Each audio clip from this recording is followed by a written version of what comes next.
Hi, it's Bella with Cricut and it's back to school season, and I'm super excited to show you guys amazing projects that any parent or teacher can make for their kiddos this upcoming school season.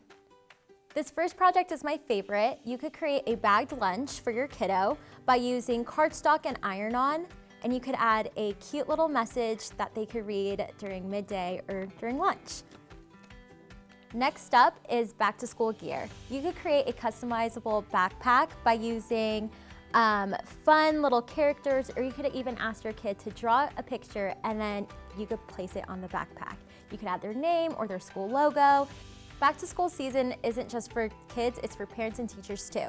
You could create your own t-shirt by using iron-on to showcase how proud you are of your kids. This next project is for my teachers. This is the perfect pencil holder for any student's desk. You could also put pencil toppers with an encouraging note for your students to feel welcome and inspired. Last but not least are these organizational bins. They're easy to make with vinyl and they're perfect to keep any classroom tidy and neat. Whether you want to bring a design to life or customize back to school essentials, you can make it all possible with Cricut.